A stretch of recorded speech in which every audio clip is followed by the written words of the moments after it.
High, কেমন আছো? আজকে আমি তোমাদের সঙ্গে শেয়ার করব ড্রাগন ফুল হলুদ হয়ে ঝরে যাওয়ার কিছু কারণ। আমার এই ড্রাগন ফুলগুলো দেখো হলুদ হয়ে ঝরে গেছে। এখানে একটা বড় মতো ফুল আছে, এইগুলো হলুদ হয়ে গেছে। এইগুলো হলুদ হয়ে যাওয়ার কারণ আমি তোমাদের সঙ্গে আজকে শেয়ার করব। একটা ডালের মধ্যে যদি 5 থেকে 7টা ফুল আসে, সেই 5 থেকে 7টা ফুল কিন্তু আমরা পাবো না। তার মধ্যে গাছ কিন্তু নিজে থেকেই কিছু কিছু ফুল ঝরিয়ে দেবে। গাছ সেটা নিজে ডিসাইড করে যে ওই ডালটার মধ্যে কতগুলো ফল রাখবে। খুব বেশি 2 থেকে 3টে, এর বেশি একটা ডালের মধ্যে ফল কিন্তু হয় না। সেটা প্রকৃতির নিয়ম, আমরা চাইলেও অতগুলো ফল পাবো না। এছাড়াও কিছু কারণ আছে যে কারণগুলোর জন্য এরকম ফুল হলুদ হয়ে যায়।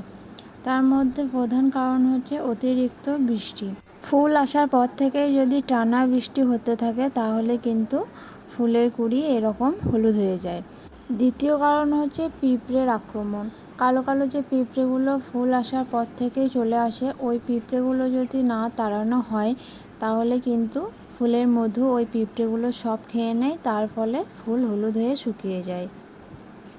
আর তৃতীয় কারণ হচ্ছে মাটিতে পর্যাপ্ত পরিমাণ খাবার না থাকায়, সেই ফলে গাছ খাবার খেতে পারে না, পটাশের ঘাটতি কম থাকে, তাই ফুল ধরে রাখতে পারে না।